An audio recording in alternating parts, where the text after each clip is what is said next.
Ponte por aquí. Vente y eso. Hola.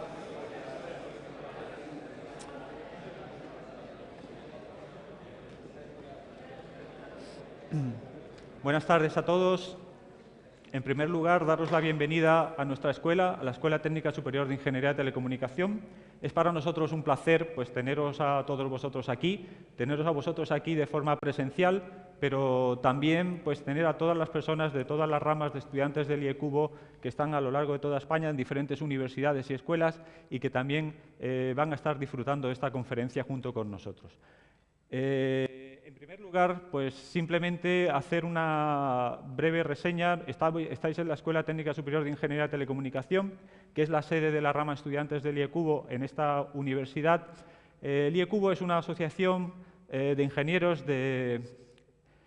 eléctricos y electrónicos con sede en Estados Unidos, pero que a día de hoy es una organización global a nivel mundial y una de sus partes más importantes o de sus tareas más importantes es precisamente la de fomentar la tecnología y fomentar el estudio, fomentar la ciencia y fomentar cualquier actividad que vaya relacionada con el conocimiento humano.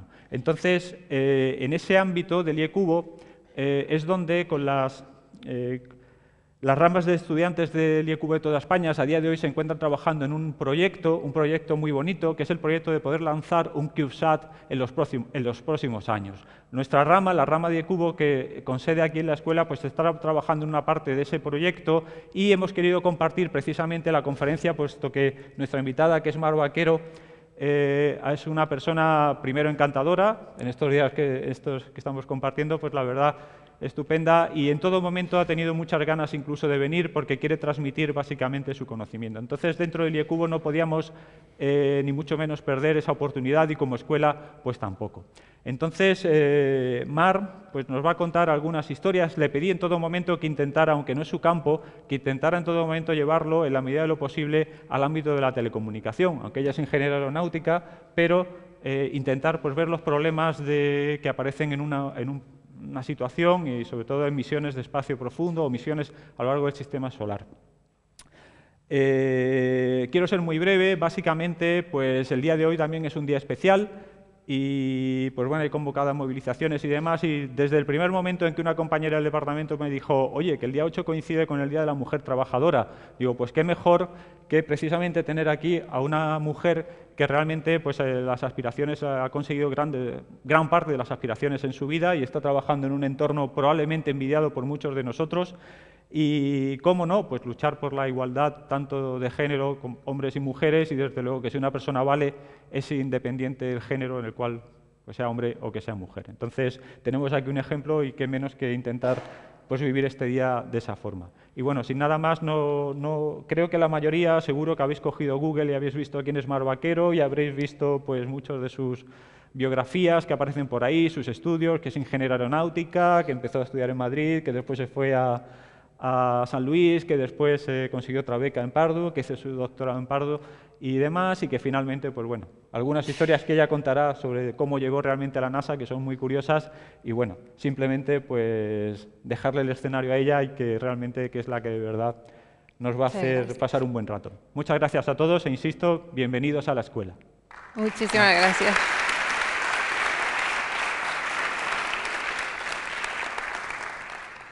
Buenas tardes. Ante todo, esta es la primera charla que doy en España y en español. Y parte de mi familia está hoy aquí, así que sí que es un día muy importante. Estoy encantadísima de estar aquí. Y tengo dos propósitos para esta tarde. El primero es contar un poquito, en términos muy generales, cómo se vuela una nave por el sistema solar. Y el segundo es compartir y contagiar, si puedo, un poquito la pasión que tengo por mi trabajo, por la exploración espacial y por la ciencia y la ingeniería, por el desarrollo en general. Pero antes de empezar, me gustaría saber quién ha venido a la charla hoy, qué tipo de personas están aquí presentes. ¿Hay alguien de instituto? ¿Estudiantes de instituto? Muy bien. ¿De carrera? Carrera, la gran mayoría. Máster, doctorado, también, la gran mayoría de carrera. Muy bien, o sea que hay una variedad de conocimientos, así que puedo empezar con una pregunta muy simple. ¿Cuántas ¿cuántas lunas tiene Saturno? 24 más. 65, casi. 62. Saturno tiene 62 lunas. ¿Qué tipo de lunas creen que pueda tener? La Tierra tiene una y es una piedra, básicamente. Saturno, más o menos lo mismo. Piedras del mismo estilo.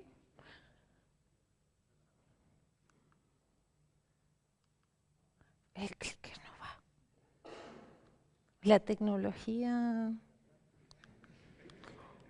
Volar una nave se me da bien, pero... Ya, vale, gracias. Muy bien. 62 lunas de todo tipo. ¿Vale? Tienen desde piedras como la nuestra, piedras chiquititas, piedras grandes, hasta lunas del tamaño de esta que ven aquí. Titán es más grande que el tamaño, más grande que nuestra luna. Nuestra luna tiene un radio de unos 1.700 kilómetros.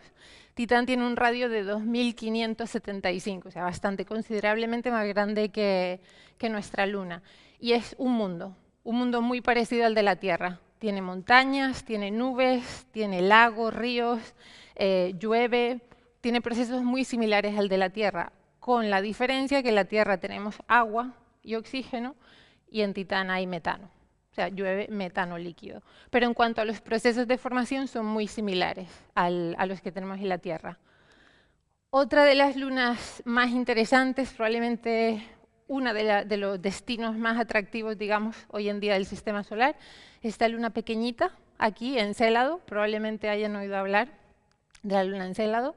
Y los científicos de Cassini, los científicos y la NASA se refieren a ella como la joya de la corona. Una luna de unos 250 kilómetros de radio, muy pequeñita, y está helada, congelada. En su momento, antes de que Cassini llegara a explorar el sistema de Saturno, se pensaba que era un trozo de hielo, digamos como un cometa con un núcleo de hielo, pero no fue hasta que Cassini llegó y orbitó la Luna que se descubrió que tiene un océano de agua líquida, como el nuestro. Un océano con componentes orgánicos, tiene materia orgánica, y de agua salada, sodio y potasio, exactamente como nuestro océano. Y tiene, la corteza es la parte que está helada y el núcleo es de agua líquida.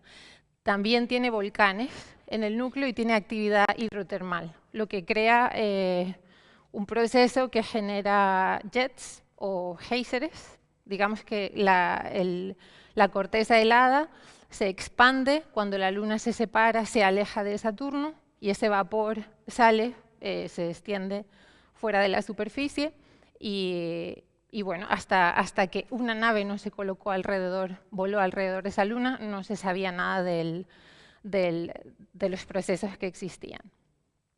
Entonces, tener en cuenta la variedad, digamos, de procesos y de formación que hay fuera de nuestro planeta, algo que nos parecía tan ajeno, pensar que solo había rocas fuera y que hay mundos muy parecidos al nuestro, del que sabemos poquito.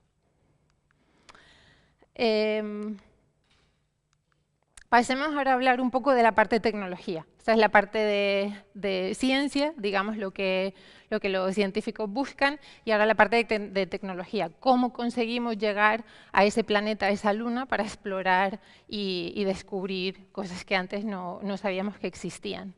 Y, por cierto, esto no es una charla ni una clase de una hora, me gustaría que fuera dinámica. Si hay alguna pregunta o alguna curiosidad o algo que se quiera saber que no nombre, por favor, en cualquier momento se pueden preguntar, interrumpir sin problema. Entonces, la nave Cassini tiene una estructura relativamente típica para una nave de exploración del Sistema Solar.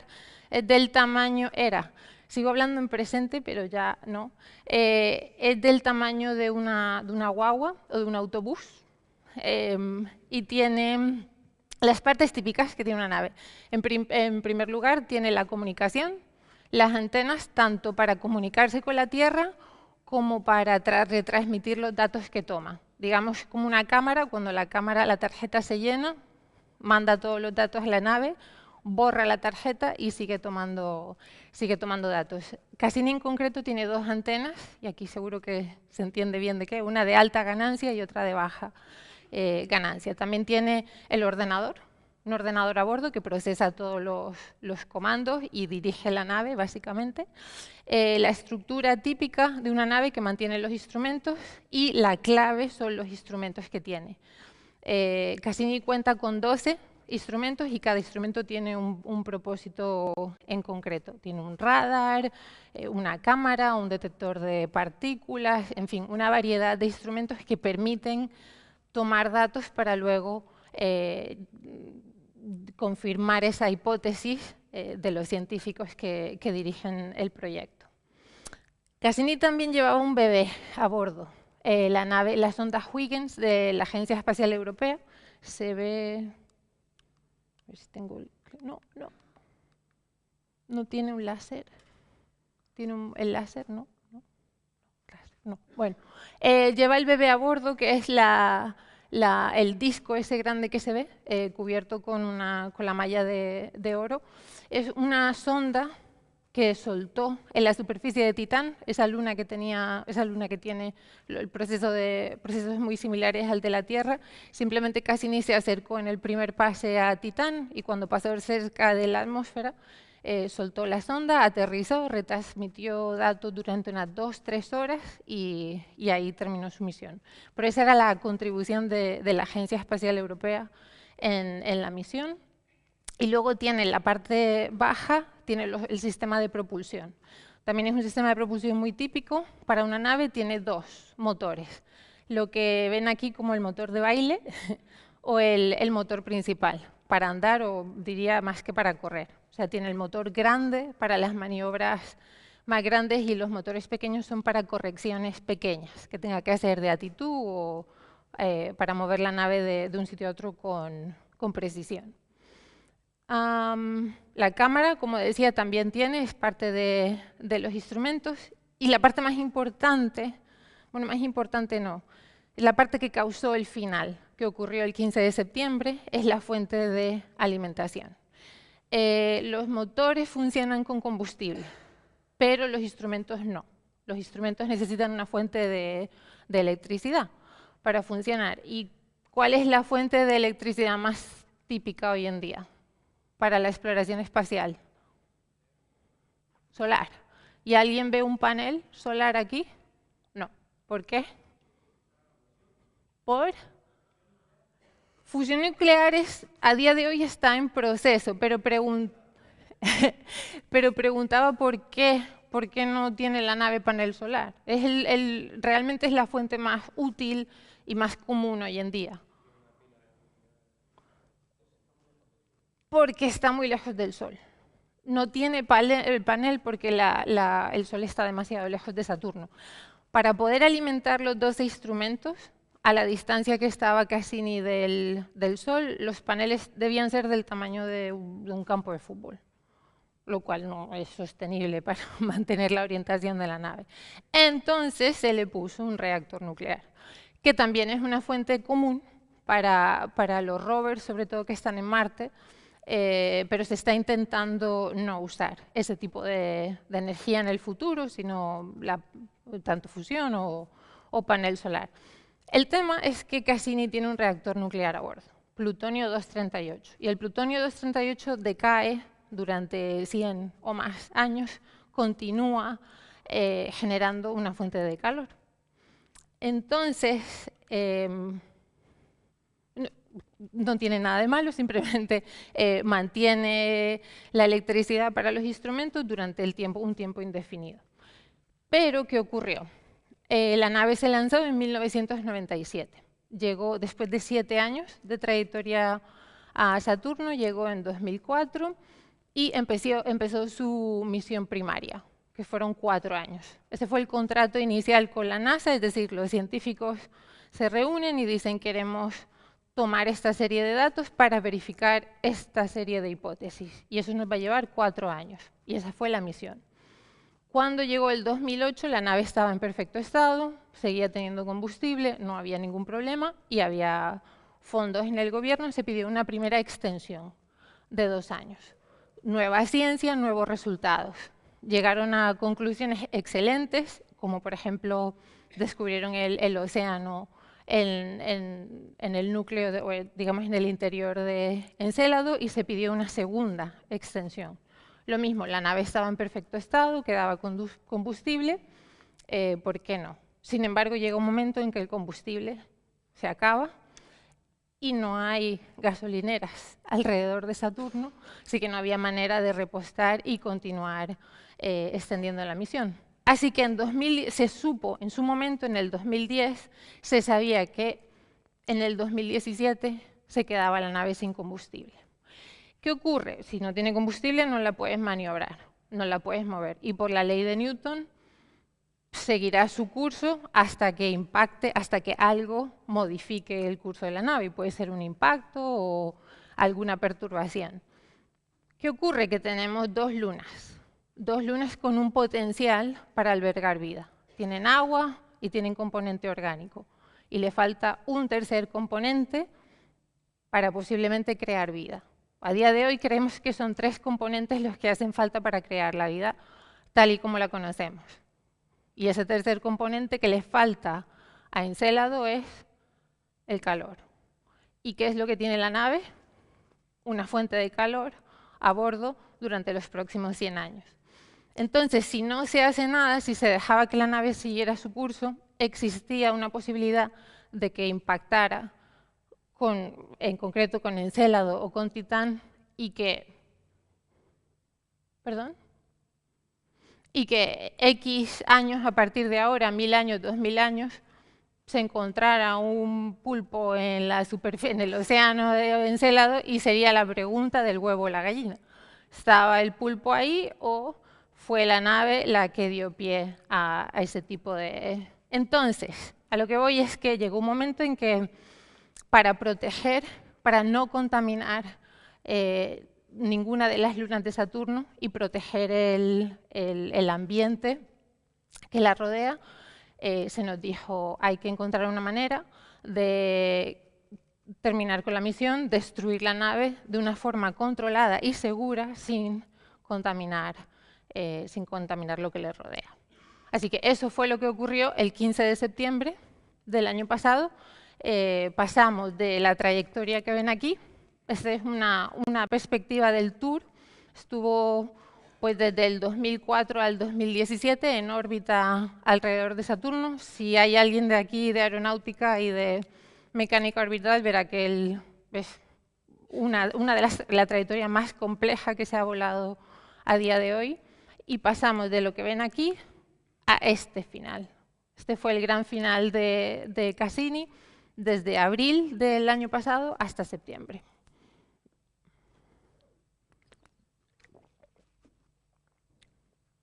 Entonces, el primer paso fue sacarla de una de las órbitas inclinadas que se ven aquí, que estaba bastante externa, digamos, bastante alejada del planeta. El primer paso fue meterla en la órbita verde, que se ve aquí, el grupito de órbitas verdes, que fue arrimarla lo máximo posible al disco de los anillos. Y el segundo paso fue una de las maniobras más complicadas que hemos diseñado, que fue para pasarla del verde al azul, para meterla justo del disco fuera de los anillos al hueco que queda entre el anillo más interno y la atmósfera del planeta. Eso ocurrió el 22 de abril del año pasado. Y fue un momento crítico para nosotros en el equipo de navegación porque no se sabía bien qué material había dentro del hueco ese. Los científicos tienen unos modelos para el anillo, para la atmósfera, para el planeta, pero un modelo que se basa en observación. La nave nunca había estado tan cerca del planeta y no sabíamos si habría partículas o incluso alguna roca con la que pudiera impactar. Entonces lo que hicimos fue confiar en que el modelo era el correcto y la metimos, digamos, en el hueco el primer pase con la antena grande de cabeza, primero, para que la antena protegiera los instrumentos por si hubiera alguna partícula de polvo para que dañara la antena y no dañara los instrumentos, que es la parte más clave. Y empezó pues el primer pase, siguió el segundo, el tercero y dimos una serie de 22 órbitas casi en la nube más superior de la atmósfera de Saturno. O sea, pasó muy cerquita del planeta. En la órbita número 22, Titán, que es la luna más masiva de Saturno, pasó en el momento adecuado, a la distancia adecuada, de manera que le dio el último impulso, que se ve aquí, le dio un pequeño impulso que cambió la trayectoria justamente lo suficiente para que en lugar de que volviera a salir, entrara y quedara capturada dentro de la atmósfera. Y pasar en el momento adecuado, por el sitio adecuado, no fue por suerte ni coincidencia, fue algo que llevó años de estudio, conseguir alinear los planetas, las lunas y la trayectoria para que ese pase justo ocurriera en el momento adecuado. Si no hubiera ocurrido, no hubiéramos impactado, hubiera seguido en una trayectoria diferente. Pero esa es más o menos la idea de cómo ocurrió, de por qué se llegó a ese final en concreto. Y tengo un vídeo muy guay de la misión. Le hemos puesto subtítulos en español, el vídeo está en inglés, pero voy a pasar unos 3 minutos.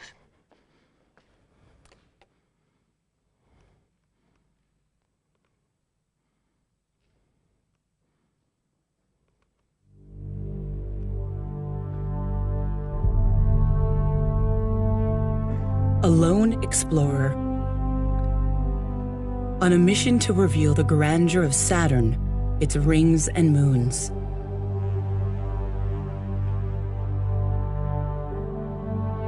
After 20 years in space, NASA's Cassini spacecraft is running out of fuel.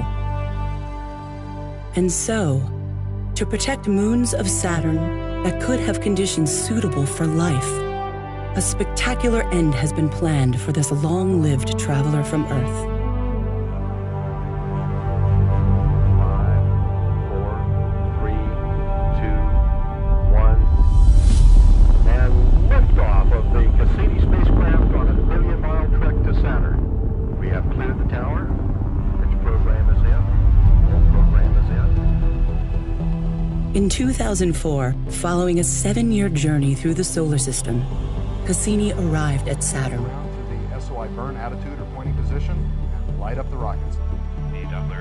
The spacecraft carried a passenger, the European Huygens probe, the first human-made object to land on a world in the distant outer solar system. Huygens arrival on Saturn's moon Titan. For over a decade, Cassini has shared the wonders of Saturn and its family of icy moons, taking us to astounding worlds where methane rivers run to a methane sea, where jets of ice and gas are blasting material into space from a liquid water ocean that might harbor the ingredients for life. And Saturn, a giant world ruled by raging storms and delicate harmonies of gravity. Now, Cassini has one last daring assignment.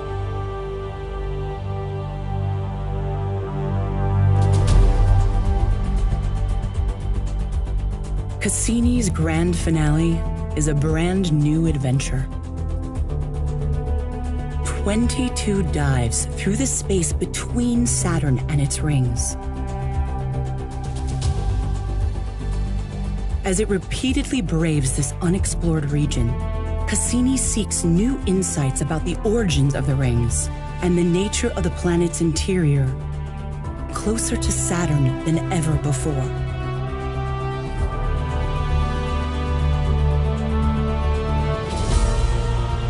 On the final orbit, Cassini will plunge into Saturn, fighting to keep its antenna pointed at Earth as it transmits its farewell. In the skies of Saturn, the journey ends, as Cassini becomes part of the planet itself.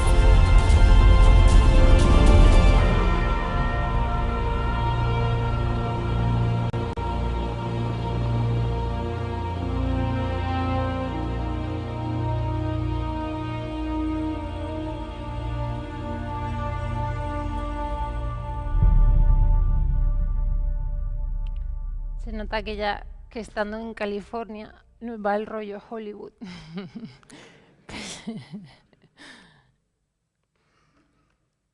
Bueno, y así fue el final, fue realmente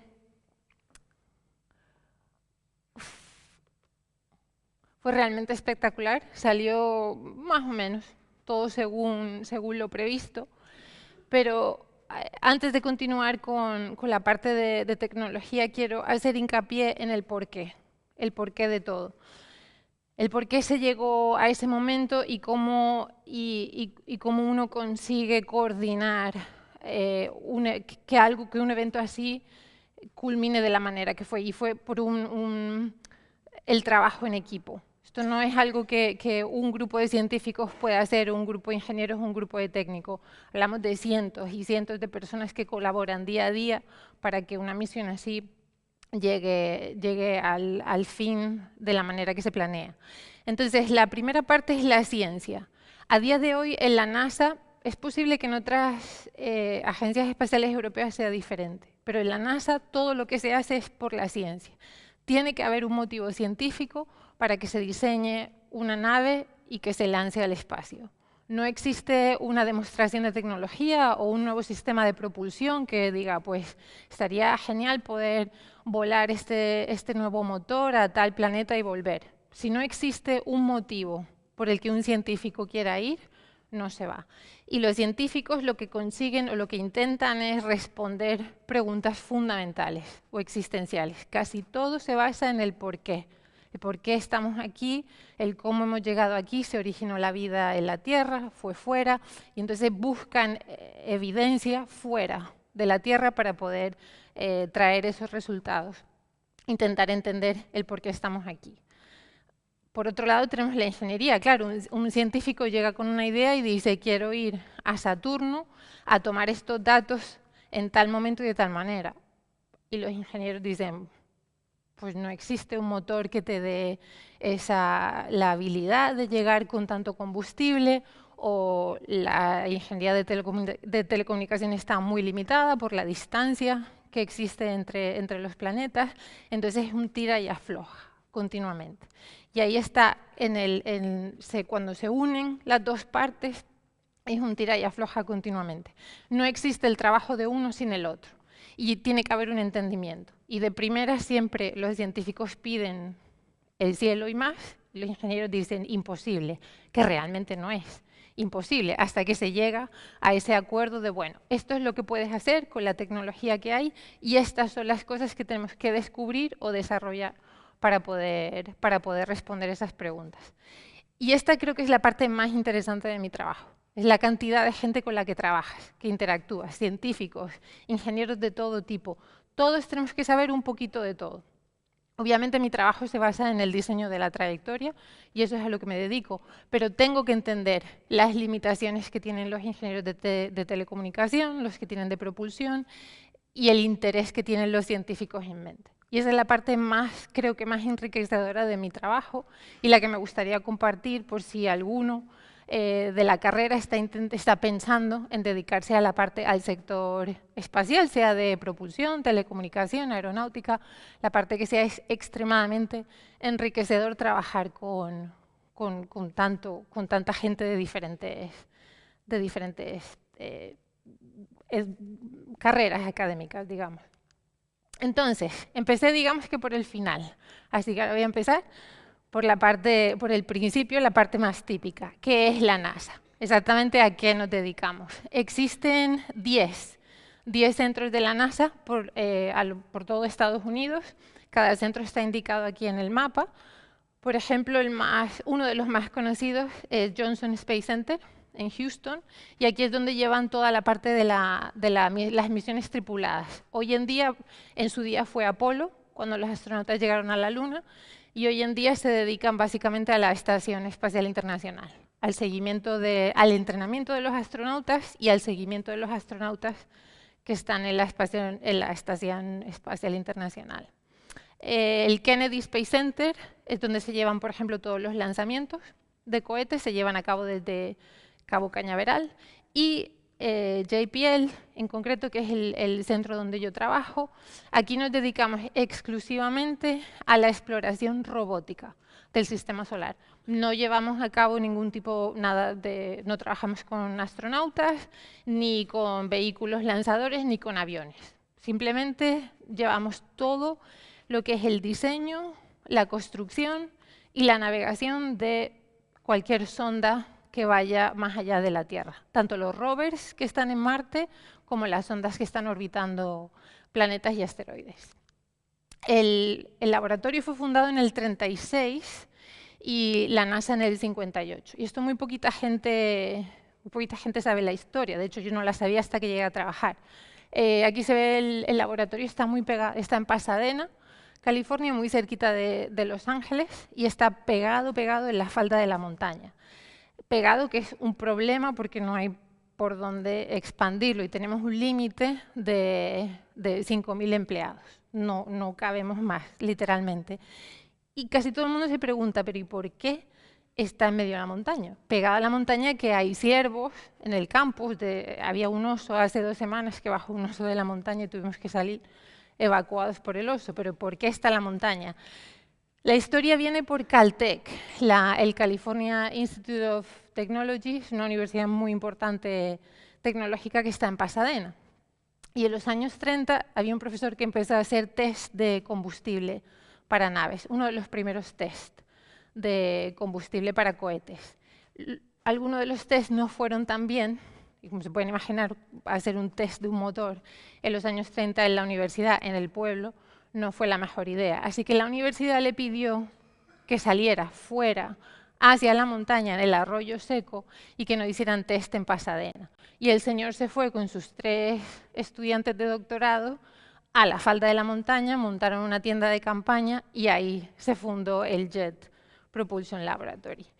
¿Qué pasó? Que cuando la NASA se creó en el 60, a finales de los 50, el gobierno dijo, ya existe un laboratorio en Pasadena que se dedica al diseño de cohetes, debería participar dentro del conjunto de centros de la NASA, y así fue como JPL fue creado. Entonces siempre existe, sobre todo para los que trabajamos en JPL, ese orgullo, digamos, de que nosotros somos un centro, pero el primero, digamos, que se originó.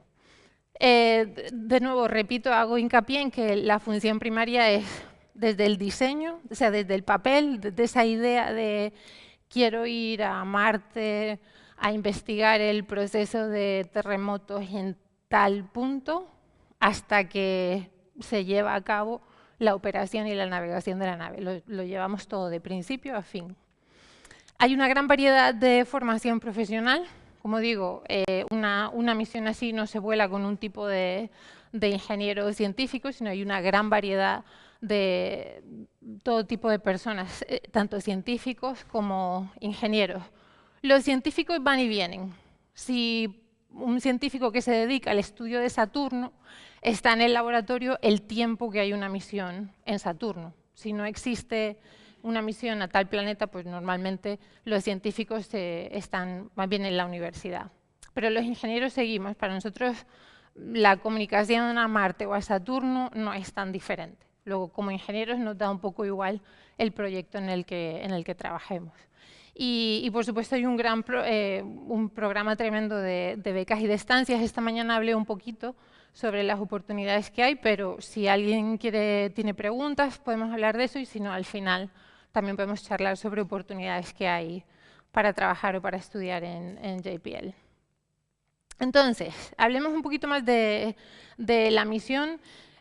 Hago hincapié en Cassini porque es la misión en la que trabajé durante 4 años, pero los principios se aplican básicamente a cualquier otra misión, tanto de propulsión como de trayectoria, como de comunicación.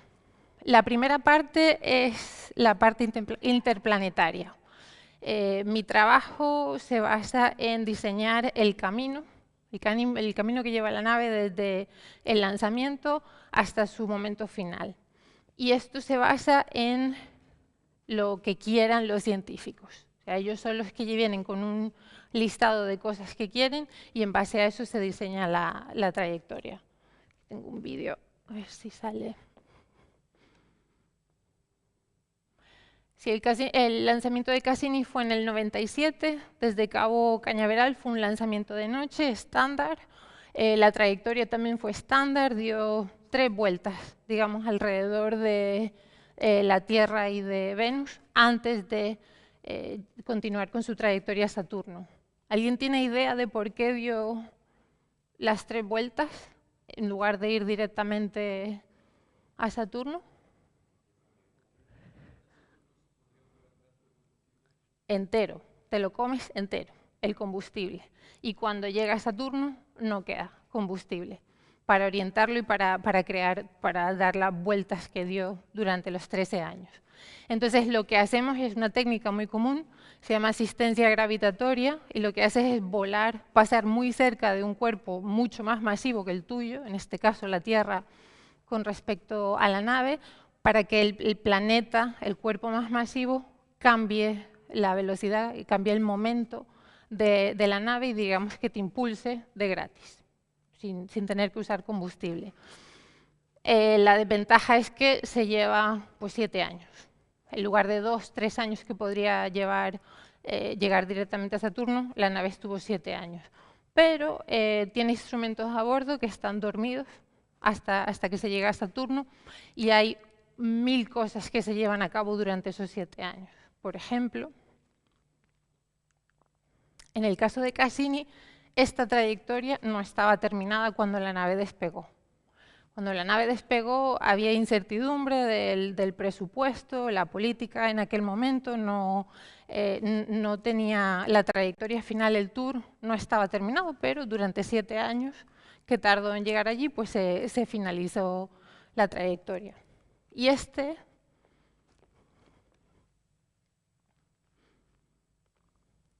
es simplemente una animación de parte de la trayectoria. Pero este es mi trabajo. ¿Cómo se llega a esta trayectoria final? No es aleatoria. Y tampoco se crea y se le da a los científicos y dice, bueno, pues vas a pasar por estos sitios a tal hora. No se llega así de ese momento. Empiezan los científicos, yo lo veo como un grupo de turistas que quieren ir de vacaciones, van a poner a España. Y uno de los turistas, de los científicos, dice, yo quiero ver un clásico, un Madrid-Barça, quiero verlo y sacar fotos de lo que sea. Y el otro científico dice, pues yo quiero ir de tapas a Granada. Y el otro quiere ir a no sé dónde, en Barcelona. Y yo soy el guía de los turistas y me dan 2 tanques de gasolina. Y me dicen, tienes que llevarlo al clásico y a las tapas y tal con 2 tanques. Y tú le dices, obviamente no va a ocurrir. Con 2 tanques no va a pasar. Entonces empieza el tira y afloja. Le dice, bueno, y si en vez de ver el clásico ves un partido del Granada-Sevilla, y así continuamente empiezan. Ellos dicen, no, pues esto sí me interesa, esto no, y al final se llega a un acuerdo. Dicen, salimos tal día y este es el tour, el recorrido que vamos a seguir y estas son las cosas que vamos a ver. Y así es como se llega a esa trayectoria. Cada minuto de esa trayectoria tiene un propósito. Tiene un propósito de que uno de los instrumentos va a tomar una foto, o el radar, o el detector de partículas, cada minuto está controlado. Y esa trayectoria se le da 10 años antes de que llegue al planeta. 10 años antes se le da el programa del viaje y ellos planean literalmente su vida alrededor de esa trayectoria. Todas sus observaciones, sus hipótesis se basan en esa trayectoria.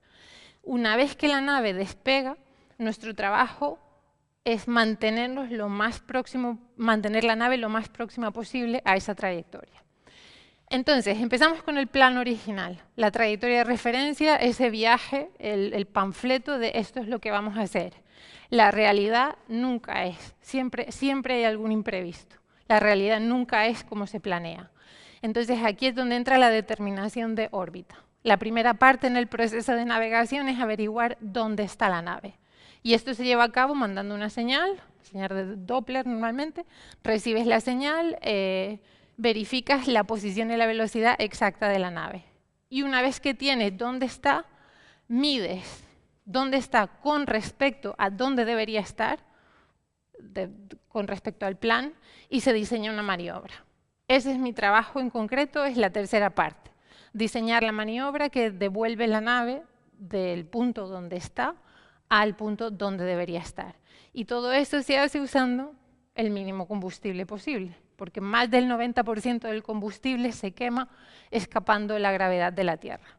Una vez que llega en órbita a Saturno le queda un porcentaje muy pequeño de combustible para maniobrarla. Así que las técnicas de optimización en este caso son muy importantes. Y este es un esquema genérico de la trayectoria. Claro, la nave se desvía de su trayectoria de referencia, pero tampoco te permiten maniobrar mucho los científicos, porque claro, cuando enciendes el motor, todo vibra y ya no pueden tomar, la cámara no puede tomar una foto, el detector de partículas no funciona si toda la nave está vibrando a la hora de ejecutar una maniobra.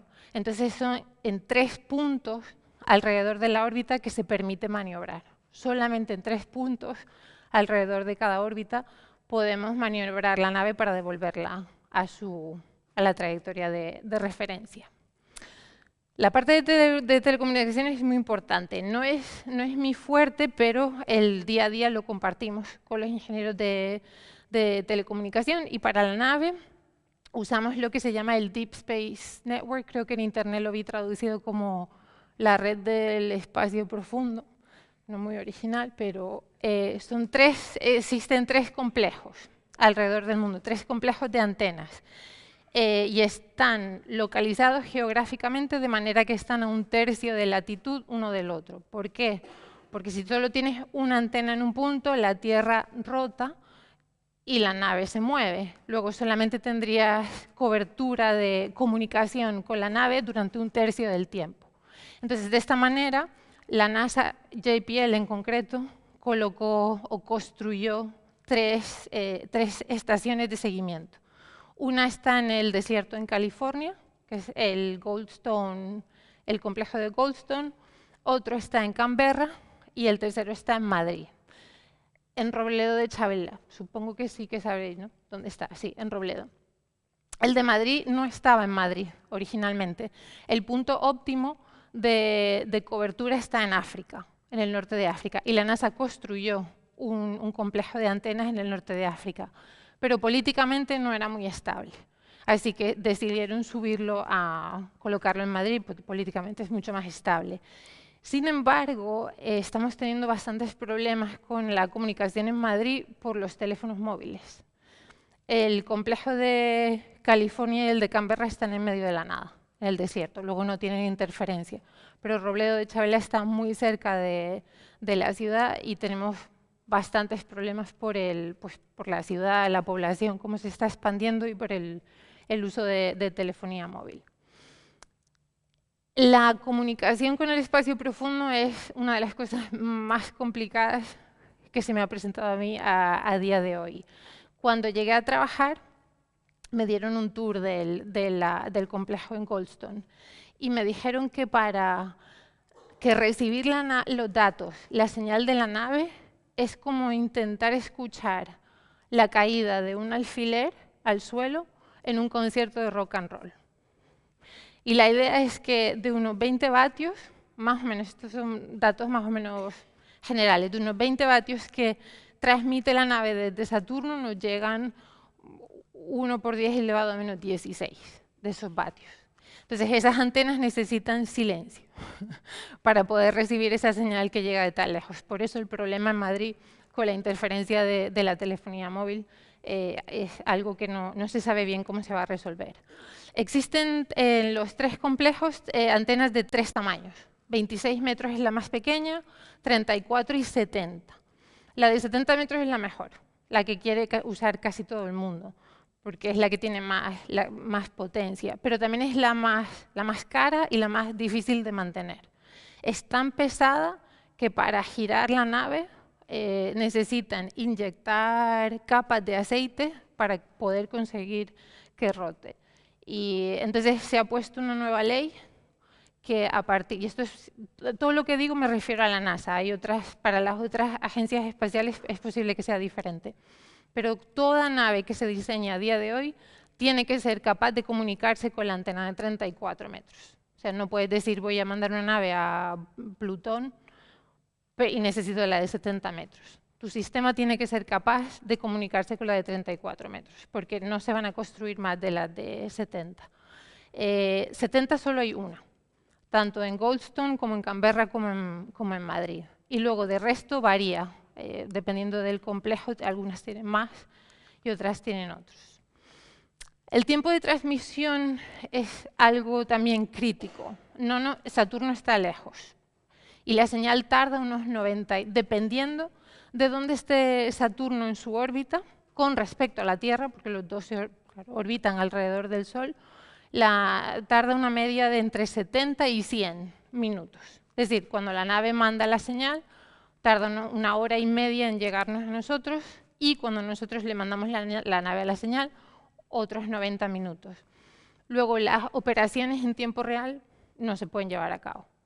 Y lo mismo ocurre en Marte. Cuando se envía la señal al rover y el rover ejecuta el comando, digamos, anda a 3 metros y gira a la derecha, cuando nos llega la señal de lo que ha hecho, es posible que el rover ya no esté, que haya caído por alguna montaña o por... Entonces, todo es todo muy lento, lento.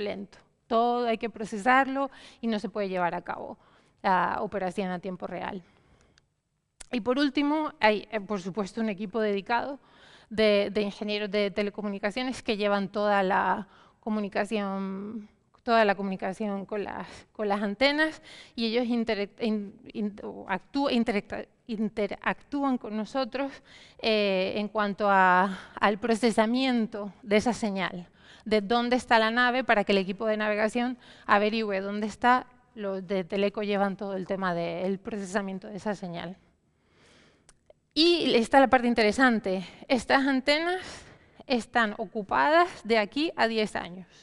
O sea que si alguien decide, ocupadas me refiero cada minuto de estas antenas, tienen nombre y apellido, lo lleva una nave. Si alguien decide mandar una nave, diseñar una nave y utilizar las antenas para la comunicación el año que viene, eso sería imposible.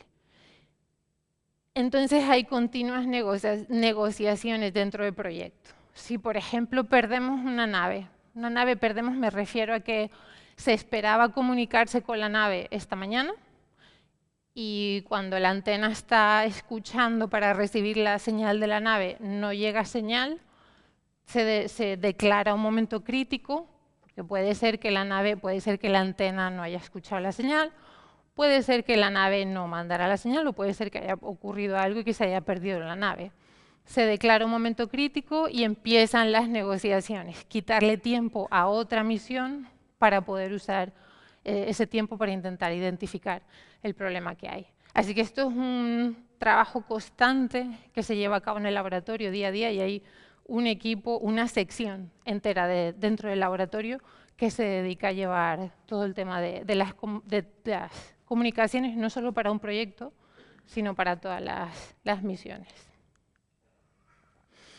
Voy a hablar un poquito del final, del gran final de Cassini. Estuvimos trabajando casi una década. Yo llegué al laboratorio hace 5 años y entré directamente a trabajar en el diseño de esas 22 órbitas últimas, pero antes de que yo llegara ya el problema ya llevaba bastante tiempo, llevaban bastante tiempo trabajando en ese problema. Así que voy a hablar un poquito del momento, ¿no? de esa noche del gran final.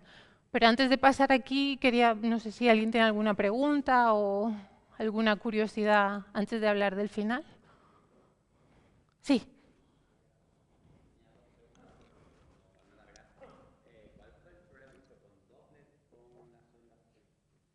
Hola, sí, hola. Leí que hubo un problema que se solucionó a posteriori cuando ya se había lanzado Cassini, de comunicación con la Huygens, porque no se había tenido en cuenta la comunicación Doppler al pasarla, y cómo se solucionó con los modelos. Yo esa no es mi parte de trabajo y no tengo mucha idea, pero creo que fue con los modelos que se tenían el sistema, que no había cosas que no estaban en la simulación, que no lo habían tenido en cuenta en los filtros, y sí que fue un gran problema. pasa es que, claro, es como todo, hay imprevistos esta mañana decía que la parte complicada de nuestro trabajo no es la parte matemática, ni las ciencias, ni los algoritmos. La parte complicada es que tienes una oportunidad de que funcione, una. Y uno lleva a cabo todos los tests que puede para intentar que todo vaya bien y que funcione. Pero hay 1000 cosas que te pueden salir, y sobre todo en los modelos, en las simulaciones, lo que se asume no va siempre acorde con la realidad. Y ese fue uno de los casos que ocurrió, algo que no tenían en el filtro, pero a raíz de eso lo arreglaron y, bueno, por suerte no tuvo impacto en la misión en sí. Pero esa es la parte complicada, que hay tantos componentes que tienen que funcionar a la vez de manera correcta, que intentar que todo funcione lleva tiempo. Simplemente son años y años de test para asegurarte de que esa oportunidad que tienes de que funcione, de que vaya todo bien. ¿Alguna otra pregunta? ¿Un vídeo? Sí. Dime. Gracias. Buenas tardes. Quería saber, bueno, la decisión final que se tomó fue estrellar Cassini contra el planeta. ¿Habría habido alguna otra posibilidad o alguna otra solución para poder continuar el proyecto o algo diferente? Ese fue un tema muy interesante, gracias por la pregunta, porque estrellarla no fue la única opción. Y de hecho los científicos tampoco se quedaron contentos con la idea de que se estrellaría en un tiempo limitado. Entonces se llevó a cabo un estudio bastante amplio de qué opciones existían. En este momento, recuerden que el motivo por el que la estrellamos fue porque se quedó sin combustible. Luego, no contábamos con mucho combustible para cambiar la trayectoria o para cambiar la misión de manera drástica. Aún así, se consideraron 3 opciones. La primera fue diseñar una maniobra que la sacara fuera del sistema de Saturno, fuera del sistema de Júpiter, que fuese como un cometa, digamos, una órbita hiperbólica. Pero esa opción tenía 0 interés científico. Pues simplemente diseñas la maniobra y sigues su curso sin rumbo, digamos. La segunda opción, que fue la que más les interesaba, fue intentar diseñar una órbita estable de manera que la nave se quedara durante 100 años, que es lo que dura el plutonio 238, que se quedara 100 años orbitando el sistema sin impactar con ninguna luna. Pero los Montecarlos que tienes que hacer para demostrar que en 100 años no vas a impactar ningún planeta eran prohibitivos. O sea, los ingenieros no pudimos demostrar con una probabilidad de, no sé qué era, menos de 0,01% de que no iba a impactar ningún planeta. Esa hubiera sido la más interesante porque nos podíamos comunicar con la nave, la antena seguía funcionando y hubiera estado orbitando el sistema durante tiempo. Pero no existía la posibilidad de que impactara. Entonces, la tercera opción, que fue con la opción que se implementó, para los científicos fue muy interesante porque nunca habían pasado tan cerca del planeta. Entonces, se le dio la oportunidad de pasar 22 veces rozando la atmósfera superior de Saturno, también pasar muy cerca de los anillos, que hasta el día de hoy casi ni nunca había estado cerca de los anillos, y les pareció un buen compromiso, y esa fue la opción con la que fueron. Pero fueron durante entre 5 y 7 años de diseño y de intentar decidir con qué opción iban. O sea, el momento se sabía que iba a llegar, y sabíamos cuánto combustible quedaba, así que se sabía que en el 2017 se acababa el combustible, y en base a eso se llegó a la mejor opción. Bueno, antes de poner el vídeo, esto fue la madrugada del 15 de septiembre. La nave estaba planeado que entrara en la atmósfera de madrugada a las 4 o 5 de la mañana, hora local en California. Y mi turno entró a las 9 de la noche, hubo cobertura durante 3 días seguidos. Pero mi turno entró a las 9 de la noche hasta el final hasta por la mañana. Y hoy, que es el Día de la Mujer Trabajadora, quiero Se van a ver varias personas en el vídeo de la noche del control de misión, pero los 3 que aparecemos aquí somos los representantes del equipo de navegación. Yo represento al equipo de maniobra, al equipo de control. El señor que está en el centro es el jefe de navegación, el que lleva el equipo de 15 ingenieros, y la chica que se ve a su lado es la representante de determinación de órbita, que es la chica que lleva el equipo que determina dónde está la nave, y mi equipo lleva el control, dónde está, a dónde hay que colocarla. Así que de 3 representantes que había en la sala de control de navegación, 2 somos chicas. O sea que el porcentaje está cambiando. Que ponga el vídeo. Y se verá en el vídeo que hay la directora de vuelo, también Julie Webster, también es mujer, y la científica del proyecto, digamos que es la persona que coordina a todos los científicos que participan en Cassini, también es mujer, Linda Spilker.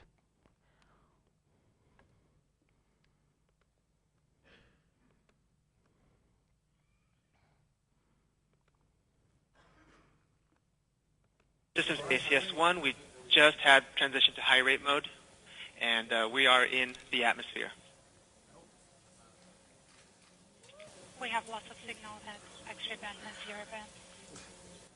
Project manager, flight director. Go ahead. Okay, we call loss of signal at 115546. Project manager on FSO Quard.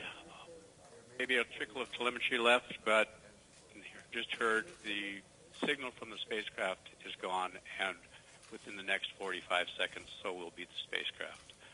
I hope you're all as deeply proud of this amazing accomplishment. Congratulations to you all. This has been an incredible mission, an incredible spacecraft, and you're all an incredible team. I'm going to call this the end of mission. Project manager, off the net.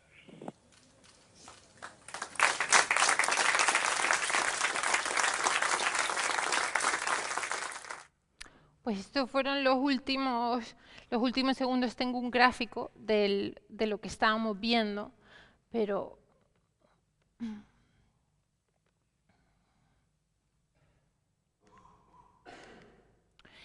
básicamente entramos a las 9 de la noche y ya no había maniobra. O sea, a partir del día anterior era simplemente el seguimiento, la nave llevaba su curso y era básicamente controlar que, bueno, pues que todo fuera bien. Teníamos una hora concreta de entrada y continua comunicación con la nave hasta el final. Lo que hicimos fue orientar la nave en los últimos minutos, orientarla de manera que la antena estuviera apuntando a la Tierra en todo momento durante las últimas horas, retransmitiendo datos sin parar. Entonces llegaría un momento en que al entrar en la atmósfera, el sistema de propulsión actuaría para intentar mantener esa orientación fija a la Tierra. O sea, digamos que el rozamiento haría que la nave oscilara, pero los propulsores mantendrían la orientación y ya llegaría un momento en que el coeficiente de rozamiento con la atmósfera sería tanto que los propulsores no podrían mantener la orientación y en ese momento pues ya la nave daría vueltas y en algún momento se desintegraría por la presión.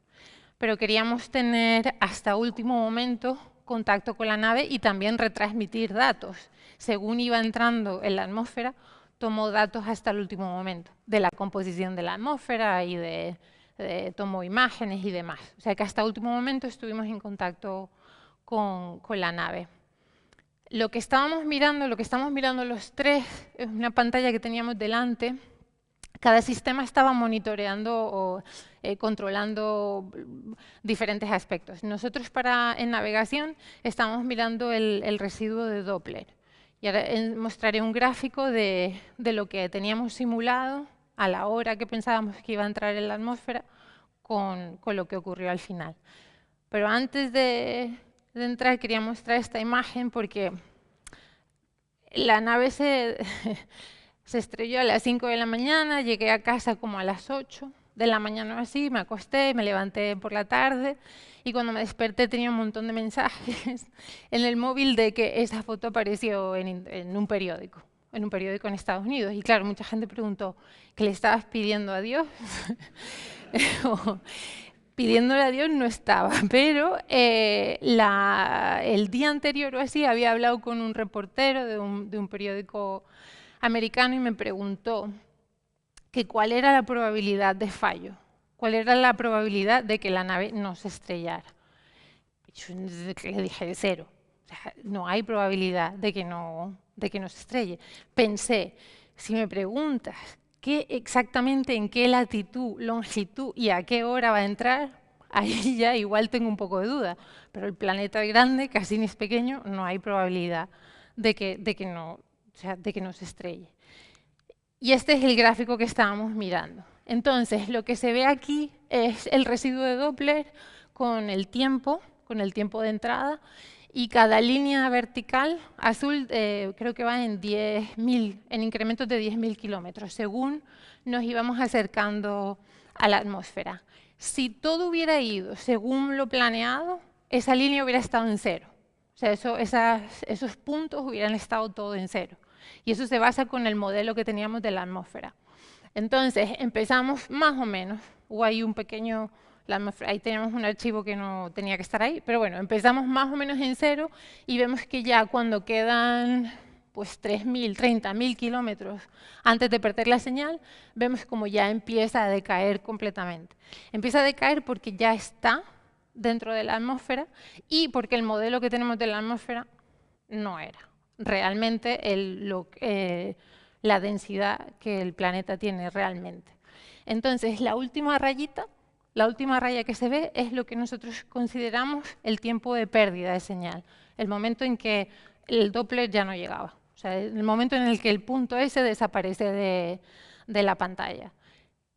Siempre hay una incertidumbre, siempre, con una maniobra, con un diseño, siempre hay un margen de error. Nosotros habíamos calculado que el margen de error ahí era de menos de 1 segundo. O sea, sabíamos que íbamos a perder la señal, no entrar. Entrar en la atmósfera entramos mucho antes, pero a perder la señal, un segundo arriba, segundo abajo, de esa segunda línea.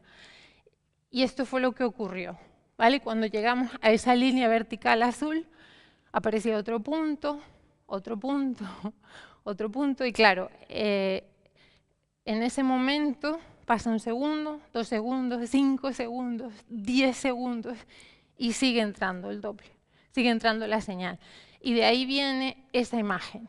Esa imagen es de Saturno, la nave va a pasar por la atmósfera, va a seguir recto y va a salir por el otro lado del planeta y me voy a comer mis palabras, de ahí 0% de error. Entonces, en ese momento fue tremendo, duró 22 segundos más de lo previsto.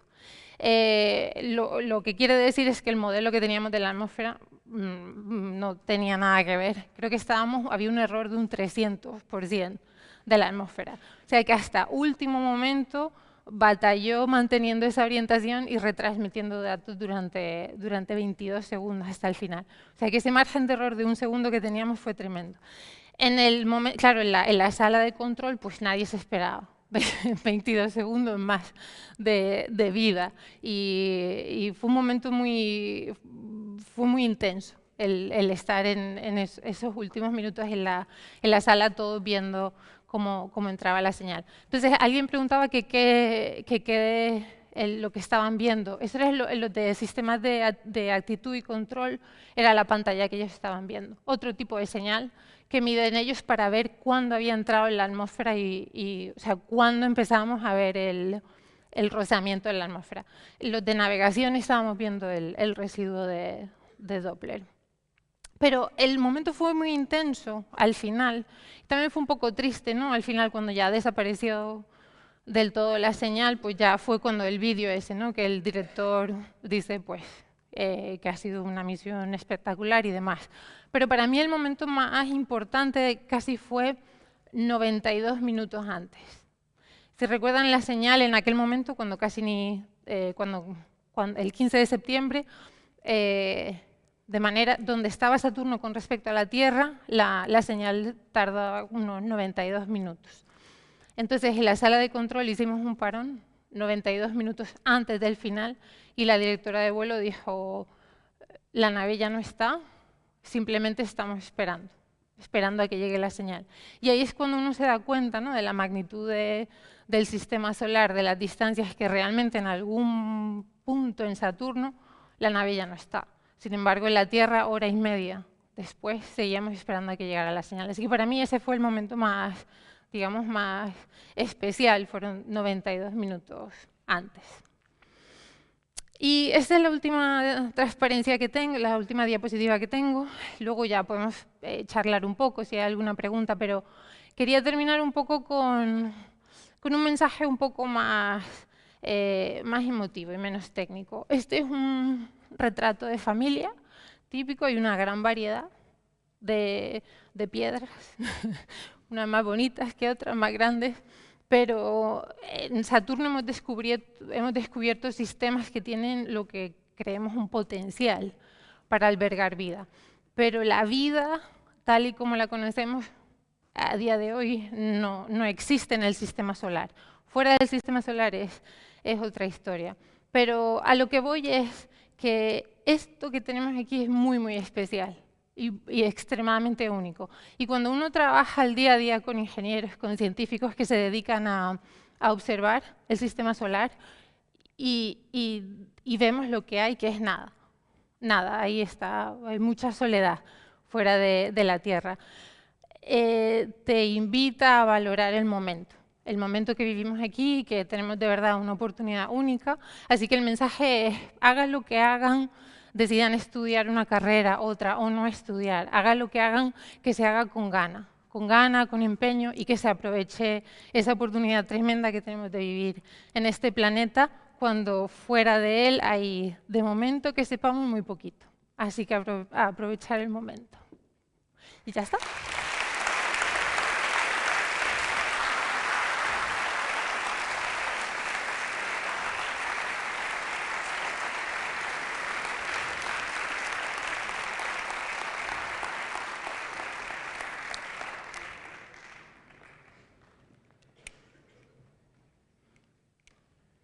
Gracias, Mar.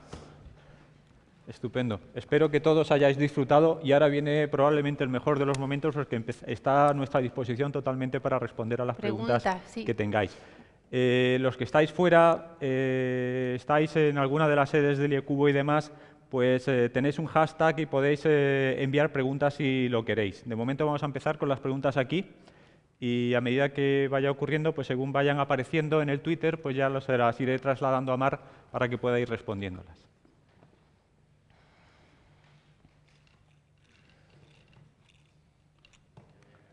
Hola, sí. Bueno, en primer lugar, muchísimas gracias, la verdad, muy motivadora, muy emocionante la charla. Muy bien. Muchas gracias por estar aquí. El segundo propósito era compartir un poquito de la pasión que siento. Y vamos, lo último que leí fue sobre Neither, pero que no sé si está relacionado con el JPL, que es un sistema de posicionamiento y guiado a través de los púlsares, de los 15 púlsares más cercanos que hay, para darle cierta inteligencia a la nave en las maniobras de corrección, ¿no? Correcto. No sé si JPL está trabajando con eso, ¿no? O la NASA en otro departamento. Sí, sí que tenemos. Sí que hay un proyecto. Y esos son algunos de los retos que tenemos que superar. Yo creo que una de las preguntas fundamentales que debemos responder es si estamos solos o no. Y se están considerando opciones para intentar responder esa pregunta. El año pasado creo que se descubrieron 7 planetas, más o menos parecido del tamaño de la Tierra, más o menos al mismo tamaño, a la misma distancia de la Tierra y demás. Hay mucho interés ahora mismo en esos 7 exoplanetas. Pero claro, sería a día de hoy, tal y con los sistemas que tenemos, sería imposible mandar una nave a explorar esos planetas. Y ahí es donde empiezan los retos que hay que empezar a solucionar. El primero es la propulsión. No existe un sistema de propulsión que te permita llegar a esos exoplanetas. Y el segundo es la telecomunicación. A día de hoy pues, sería muy complicado retransmitir datos con una nave que es capaz del sistema solar. Entonces, sí, hay muchísimos campos de investigación que se están llevando a cabo para intentar solucionar este problema y los púlsares es uno.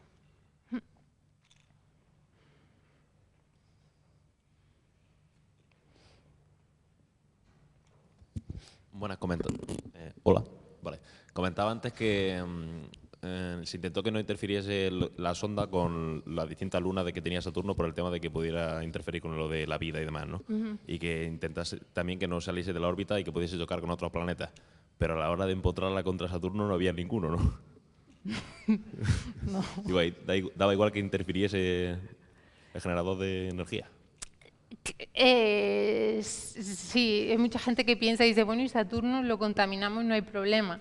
Sí, habría problemas si llegase a pasar la atmósfera sin destruirse, pero eso es completamente imposible. La atmósfera de Saturno es muy gruesa, muy densa.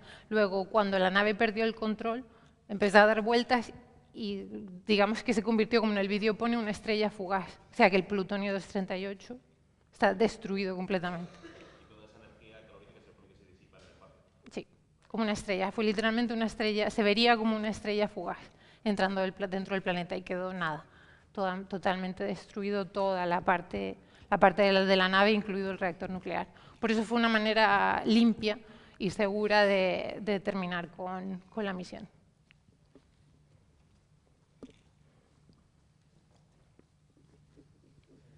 Ante todo, agradecerle la exposición y demás. Y la duda que tenía era que ha comentado que pasó varios años trabajando para diseñar las últimas 22 órbitas alrededor de Saturno. Ha comentado un poco por encima la dificultad para hacerlo, porque tienen que comprobarlo una y otra vez, etcétera, etcétera. Pero, ¿en qué está la dificultad? Porque son muchas horas de trabajo de mucha gente con mucha capacidad, ¿no? ¿Es el conseguir el posicionamiento, el tiempo de cómputo, las comprobaciones, las variables, tantos satélites? Gracias. Sí, desde el punto de vista de diseño de trayectoria, es encontrar la alineación correcta en el momento correcto de las lunas y de la nave para conseguir esa orientación en concreto. Entonces es un proceso de iteración, de intentar de buscar un diseño que sea factible, que use el mínimo combustible y que cumpla todos los requisitos. Y es un proceso de iteración hasta que se llega a un diseño factible. Luego ese diseño se le pasa a los científicos y se les dice, vas a pasar por tal sitio a tal hora, y te dicen, y la tercera órbita, si puede pasar por aquí en vez de por allí, lo podrías arreglar, y empieza el tira y afloja, intentar diseñar hasta llegar al producto final, que todo el mundo está contento con eso. Pero eso es el cómputo. En este caso de trayectoria es el tiempo que lleva diseñar, encontrar esa trayectoria en concreto. Y luego la parte más complicada es toda la parte de comandos y de secuencias para la nave.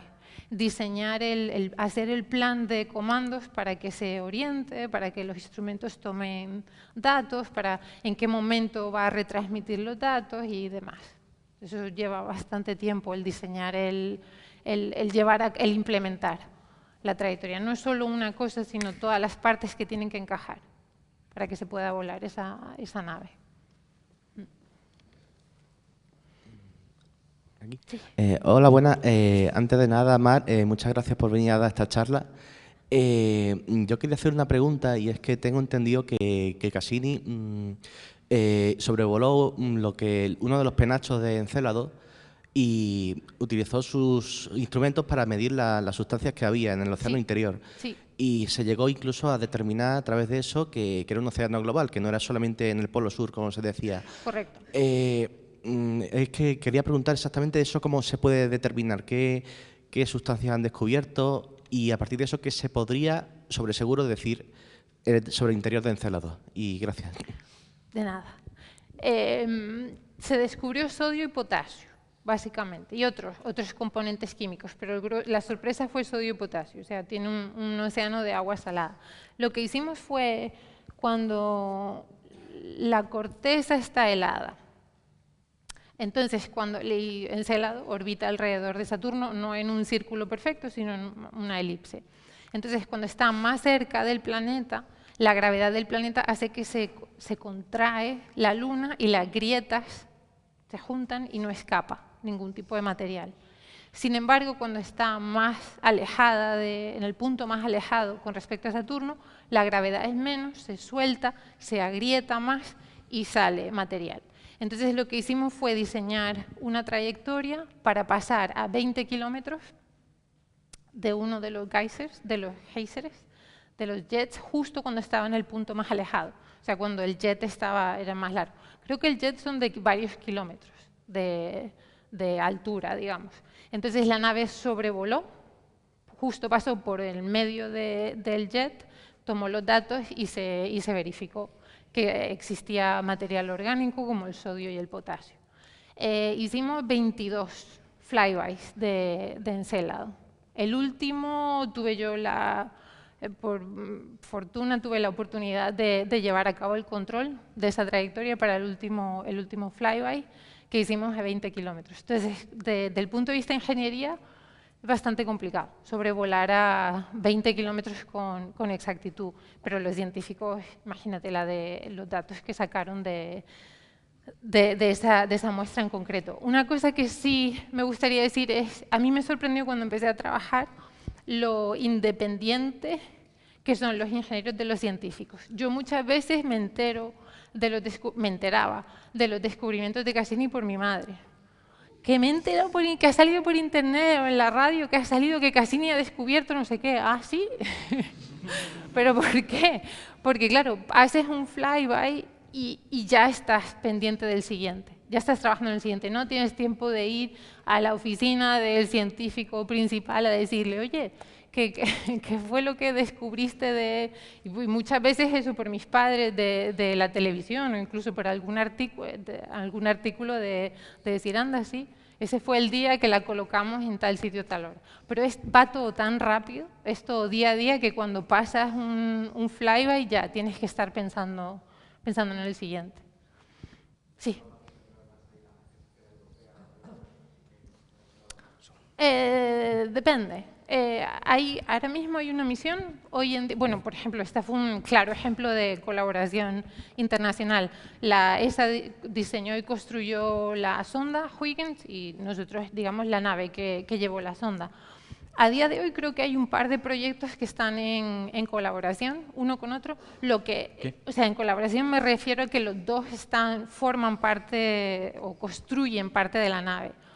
Lo que es más común es el apoyo, la colaboración de apoyo. Por ejemplo, cuando Rosetta aterrizó cuando aterrizó, el equipo de navegación de JPL ofreció apoyo. Apoyo lo que se llama Shadow Navigation, en plan, ellos hacen todo el análisis y nosotros hacemos el mismo análisis de manera independiente para verificar que todo va según lo que ellos planean. Y eso sí que es bastante común, el apoyo. O sea, la colaboración en sí de las dos agencias construyendo una nave es un poco menos común, pero la parte de apoyo sí que hay bastante comunicación entre una y otra. Sí. Una pregunta de Ricardo, de la Universidad Politécnica de Madrid, de la rama de IECubo de allí. Pregunta qué posibilidades hay de acabar en la NASA trabajando, entiendo, estudiando en España. Vaya, supongo que la pregunta más bien sería como ¿cómo te lo tienes que montar, ¿no? para acabar allí. Hay muchísimas posibilidades. Yo no soy la única, por supuesto, no la única española que trabaja en el laboratorio y hay 10 centros en la NASA. Lo que hablábamos esta mañana, la clave está en diferenciarte a ti mismo, un poco con respecto a los demás, tanto aquí en España como en Estados Unidos. La NASA tiene para poder contratar tienes que justificar que ese puesto, porque somos empleados del gobierno, ¿vale? Si te vas a una empresa privada, pueden contratar a quien quieran. Para trabajar para el gobierno, la NASA tiene que justificar que tu trabajo no lo puede hacer un americano, ¿vale? Entonces, es complicado cuando tienes una carrera solo, la hagas donde la hagas, independientemente. Si tienes una carrera y no tienes ningún proyecto que te diferencie o no tienes experiencia laboral que te diferencie, es complicado para un organismo del gobierno americano justificar que no existe un americano con una carrera en aeronáutica o lo que sea que pueda hacer tu trabajo. A medida que vas subiendo la escala académica, más fácil se va haciendo. sobre todo si tienes un doctorado, porque la esencia del doctorado es resolver un problema que no ha resuelto la humanidad. El máster es un poquito diferente, pero para el doctorado el problema, tu tesis, es nueva para la humanidad, y ahí ya, esa es la clave. Si tienes, por ejemplo, en el caso de un doctorado, es bastante fácil justificar que tu trabajo no lo puede hacer otra persona, porque no lo puede hacer. Digamos que eso no lo ha hecho nadie antes. Entonces depende del nivel donde estés, pero la clave está en diferenciarte para atraer atención de la NASA. Pero la empresa privada funciona completamente diferente. Esto es solo por el gobierno. Gracias. Mar, una cuestión en Twitter. Pregunta Rafael Becerra que si Madrid finalmente se queda sin la estación de seguimiento, si Canarias sería una buena opción. A mí me encantaría que fuera Canarias. Canarias tiene una estación, se llama Estación Espacial Internacional, y llevan es de la INTA, al día de hoy es del gobierno español. La NASA la construyó en su momento para el Mercury y para Apolo, apoyo para Apolo, y hoy es completamente del gobierno español. Canarias está geográficamente en un punto ideal para el seguimiento, y Madrid también. Cuando dije que hay problemas de comunicación, no me refería a que en ningún momento se fuera a mover la estación o ningún problema. Es simplemente algo que debemos superar. A día de hoy no se puede evitar, la tecnología móvil avanza, todo el mundo usa móviles y es algo que se debe superar con la ingeniería de telecomunicación. Así que el que esté pensando en un proyecto o en algo de futuro es uno de los problemas que estamos intentando resolver. Pero Canarias sería ideal. Habéis visto, pues él ha escapado lo de la guagua, ¿no? O sea, que su origen, desde luego, está muy claro. ¿Más preguntas?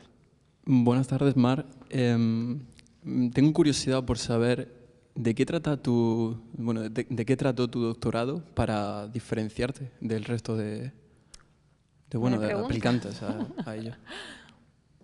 Pues yo me pasé 6 años intentando demostrar que una nave se puede mover por el sistema solar sin usar combustible. Ninguno. Y se basa en la teoría del caos. Apliqué un tipo de teoría en concreto de estabilidad e inestabilidad a la aplicación al diseño de trayectorias. Y usando unos mapas, se llaman Poincaré Maps, una herramienta en concreto que te permite identificar las regiones en el espacio que tienen la posibilidad de permitir el viaje por el sistema solar sin usar combustible. Como más del 90% del combustible se te va intentando escapar el campo gravitatorio, si consigue desarrollar una técnica, en mi caso fue una técnica, un algoritmo, que te permite encontrar estas trayectorias que no usan combustible, pues eso me ayudó bastante a la hora de terminar. Y de hecho tengo un proyecto de investigación y estoy trabajando ahora en una propuesta para una de las futuras misiones y intentando aplicar esta técnica para conseguir una trayectoria que no tenga ninguna maniobra, no tenga uso de combustible. Sí. Sí. Hola, buenas tardes, Mar. Una pregunta, ¿es Marte el sitio, digamos, el destino donde ahora mismo se canalizan más esfuerzos en la NASA a nivel de investigación planetaria? Motivado también quizás por el montón de tecnologías que se están desarrollando para llegar allí. ¿A Marte? ¿Es Marte el sitio más perseguido ahora mismo? Sí, Marte sigue siendo uno de los objetivos principales de la exploración espacial. ¿El por qué? Porque está cerca de la Tierra, porque creemos que es... Yo a veces no sé si es como era la Tierra o como la Tierra va a ser. Uno de los dos, pero es muy, muy parecido. Hemos descubierto agua y digamos que es el paso siguiente de la exploración espacial. Hemos estado en la Luna y de la Luna siguiente sería Marte. Tiene condiciones fenomenales para el estudio científico, para intentar entender nuestro planeta y el porqué y el origen y demás. También Elon Musk, y esto ya no tiene nada que ver con la NASA y nuestra visión, sino su visión, es de colonizar Marte, que en algún momento será una necesidad. Por eso siempre ha habido muchísima atención desde el principio de los tiempos. Marte es el planeta vecino y podría albergar condiciones para la vida humana en el supuesto que se diera el caso, y por eso siempre hemos tenido una presencia constante en Marte. A día de hoy tenemos 3, 4 rovers activos por diferentes partes del planeta, 2 sondas que están orbitando el planeta y estamos construyendo el siguiente rover para lanzar en el 2020.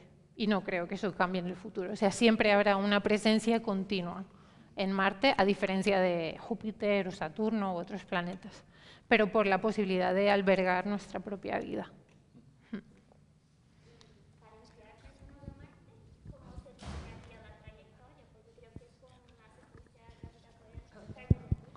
Claro. ¿Cómo sería esa trayectoria? La pregunta es cómo, para enviar humanos a Marte, ¿cómo sería la trayectoria?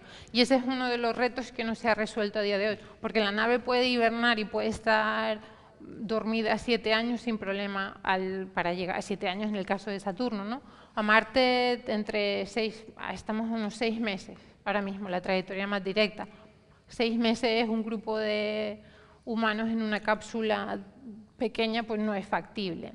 Entonces, un sistema de propulsión nuevo probablemente creo yo que sea el futuro, algo que te permita llegar más rápido. Porque la Tierra no la podemos mover y Marte no lo podemos mover. Y se mueven de la manera que se mueven y tenemos poco control sobre eso. Entonces, una trayectoria más directa no existe. La más directa ya es la que lleva ese tiempo, que es cuando los planetas se alinean y están más cercanos, es la única manera la manera más rápida de llegar. El otro problema es que, claro, se alinean cada 2 años. Luego, después de que se alinean, vuelven cada uno a su órbita y la trayectoria sería muchísimo más larga, lo cual obliga a que si un humano va a Marte, tiene que estar en la superficie de Marte 2 años, sin poder volver a casa. Un reto. Porque cuando fueron a la Luna estuvieron 1 día, 2 días y volvieron rápidamente a casa. Pues eso sí es factible, pero 2 años es muy largo. Pero volvemos a lo mismo, no podemos mover los planetas ni cambiar la órbita. Luego, la parte para mejorar ese problema sería un sistema de propulsión que te permita llegar más rápido. Sí, una pregunta, volviendo al tema de la navegación, ¿no? En estos tiempos de tanto GPS y tal, me estaba preguntando cómo hacéis para tener la determinación de órbita, o sea, para saber la posición y velocidad de la nave con una precisión grande, ¿no? Cuando estáis allí, que usáis radar para medir las posiciones, una efeméride muy detallada. El efemérides. Sobre todo, ¿no? Un conocimiento de todo el sistema para poder ubicaros. Sí, por ejemplo, te das una idea, el primer flyby de Titán, tenían un punto en concreto por el que pasar y el error fue de kilómetros. Kilómetros. O sea, pensaban que estaba aquí y terminó a muchos kilómetros de Titán. El último flyby que hicimos fueron 97 metros de error.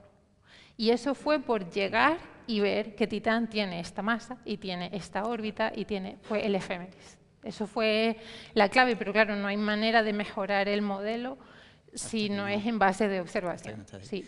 Y se cree, por ejemplo, que incluso la próxima misión a Saturno, que pueda ser en 20 años, por ejemplo, por poner, que en 20 años el efemérides no será bueno, el que tenemos a día de hoy.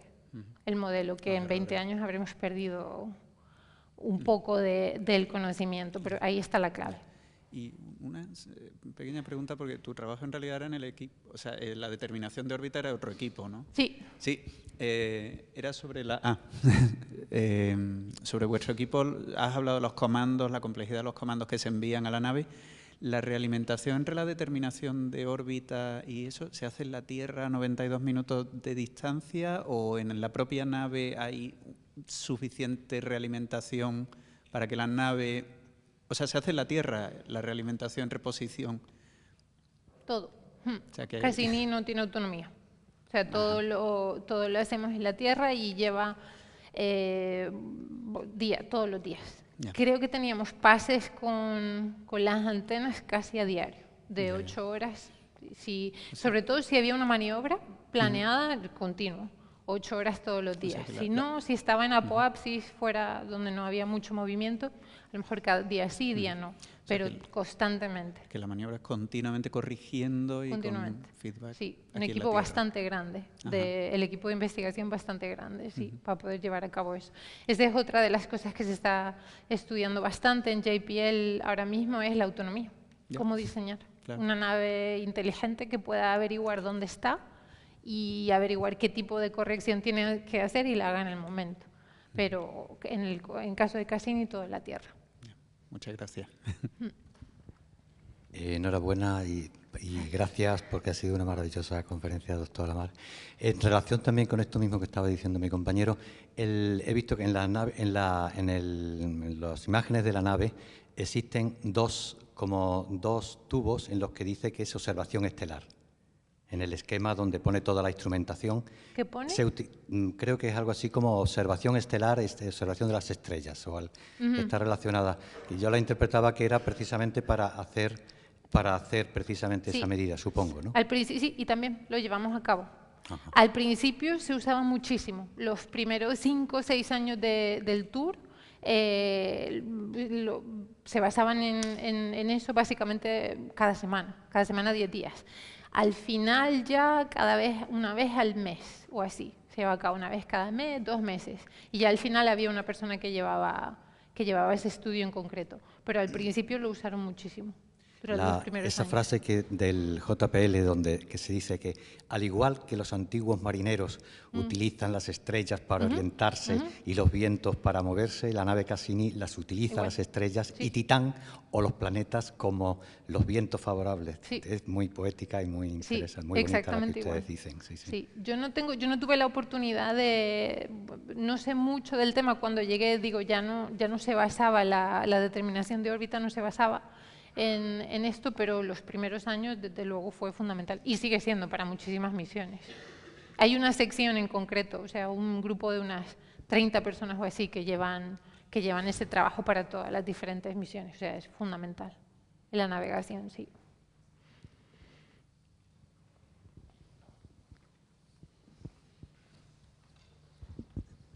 Buenas. Sí. A mí este tema del campo espacial y tal me fascina mucho. El problema es que yo, en vez de estudiar ingeniería, me estoy planteando estudiar la carrera de física. Entonces, mi pregunta es si un físico en el futuro después tiene tantas posibilidades, tiene ese campo tan abierto como un ingeniero, por ejemplo, trabajar en la NASA también, sí. ¿El físico desempeña un papel fundamental? O... Que sí, sí, seguro. Que ese problema no es. Por ejemplo, en el doctorado, y yo estudié mecánica orbital en el doctorado, seríamos a lo mejor un 60%, en mi grupo de investigación, un 60% ingenieros y un 40% físicos. O sea que dependiendo de qué aplicación elijas, te puedes dedicar claramente, pues, por ejemplo, al diseño de trayectorias. La carrera de física te viene perfectamente para eso. Y en el laboratorio, por supuesto, que hay muchísimos físicos. Depende de qué aplicación te interese más. Si quieres construir un motor, igual te tienes que adaptar un poco y prepararte, formarte un poco más para esa aplicación en concreto, pero hay muchísimas del campo espacial que se basan en física. Todo se basa en física, o sea que no, porque problema ninguno. Lo importante es encontrar la pasión, lo que te gusta. Si te gusta lo que estudias, no hay problema. Encontrarás esa aplicación, la desarrollarás, encontrarás ese sitio en el que quieras trabajar. No te metas en la carrera porque pienses que es lo que en el futuro me va a dar más dinero, no, porque si no te gusta, no creo que sea la mejor opción. Pero si es lo que te llena, sigue adelante, que seguro encuentras la manera de aplicarlo. Sí. Una pregunta de Ángela, de la Universidad Miguel Hernández de Elche. Viene un poco al hilo de lo que has comentado antes y del día que es, ¿no? Ella pregunta, bueno, que si trabajas con más mujeres, que ya has respondido que sí, y que cómo está el tema de las mujeres en el sector. Sigue siendo un campo dominado por el hombre. Eso no se puede negar, tanto a nivel académico como en el trabajo. La gran mayoría son hombres. Pero desde en mi propia experiencia, desde mi punto de vista, nunca he tenido ningún problema. Nunca he sentido discriminación por ser mujer, nunca se me ha dicho, no, este proyecto no se te da porque no eres capaz. Por lo menos en el campo en el que yo trabajo sí que se valora a la persona, realmente la persona y el trabajo. Pero no es igual para todo el mundo. Alguna vez he oído que quizá esto sí pueda ser verdad, que a lo mejor a un hombre se le pueda perdonar un fallo, digamos, de una manera diferente al que una mujer. Si hubiera un consejo que tuviera que dar, sería pues preparar, practicar, intentar siempre hacer lo mejor posible. Pero en cuanto a diferencia entre hombre y mujer en el sector en el que yo trabajo en concreto, no podría, no tengo ninguna queja, ningún ejemplo que diga que me he sentido discriminada. Volvemos a lo mismo, no es lo mismo para las mujeres que empezaron a trabajar en los años 80 o 90, ha habido un cambio drástico en esta última década. Y sé que en la siguiente década va a haber un cambio aún más drástico. O sea que los tiempos están cambiando y que hay que motivar a las niñas a estudiar ingeniería, que es el poder resolver un problema, el fabricar, el construir, el testear, es una satisfacción tremenda y que de verdad no debería haber ningún impedimento hoy en día para estudiar o trabajar en un campo en el que la gran mayoría son hombres. De acuerdo, gracias. Hola, Mar. Aquí. Enhorabuena por la conferencia y bueno, un par de preguntas. La primera, referente al tema de Marte, si se ha avanzado en el tema de protección contra la radiación. No sé si sabe algo para proteger al hombre contra la radiación que hace que probablemente todavía no se pueda llegar allí. Y segundo, en el trabajo, ¿qué porcentaje de cálculo o de trabajo haces tú y qué porcentaje hace un ordenador, en el sentido de si tú quieres diseñar una órbita, supongo que no será tan fácil como decirle a un programa llévame de aquí a aquí, como si fuera un coche autónomo, o si ves posible que haya un diseño de trayectoria autónomo en el futuro. Gracias. Muy bien. La primera pregunta era sobre los materiales, bueno, para cómo combatir el problema de la radiación. El sistema solar es peligroso. El ambiente que existe fuera, la Tierra nos protege de tantísimas cosas. Una de ellas es la radiación. El problema es que, claro, si están de camino a Marte durante 6 meses, en Marte 2 años y vuelta 6 meses, pues casi con toda probabilidad que desarrollarían algún tipo de cáncer o algún tipo de enfermedad por la radiación. A día de hoy creo que no existe, no hay una respuesta en concreto a ese tema, pero se está viendo mucha investigación en los materiales, en el tipo de material para recubrir la nave y protegerlo de la radiación. Incluso llegué a leer un artículo no hace tanto de algún microbio que existiría en ese viaje, no moriría en el viaje a Marte, que podría ayudar incluso a combatir el problema de la radiación. O sea que se está estudiando de todo, desde material hasta cualquier otro organismo. Pero creo que sigue siendo un tema, la propulsión y la radiación siguen siendo el tema más importante para la exploración de Marte. En cuanto a cálculo, sin ordenador no existiría. Nos dedicamos todo el trabajo, pues sin el potencial que tiene de cálculo un ordenador no podríamos. Lo que hace mi ordenador por mí, lo que hace es buscar la solución correcta de forma iterativa. O sea, yo le doy una primera trayectoria que no cumple todos los requisitos y el ordenador, probando con un método de iteración, consigue cerrarla y darme pues la trayectoria que estoy buscando. Pero sin esa primera trayectoria, el ordenador tampoco hace nada. Y ahí es donde viene toda la parte del doctorado, la técnica, la intuición, la experiencia, el cómo conseguir esa primera trayectoria, para que luego el ordenador pueda trabajar, el algoritmo pueda trabajar y reducir el uso de combustible o mejorar las condiciones de la trayectoria. pero la clave está en el ingenio humano, en sacar esa primera trayectoria. Buenas. Por aquí. Otra preguntilla. Una pregunta en relación a la parte de propulsión.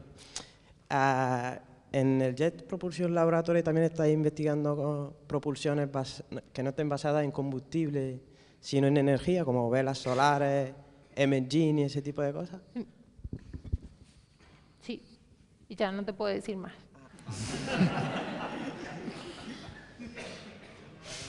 Sí.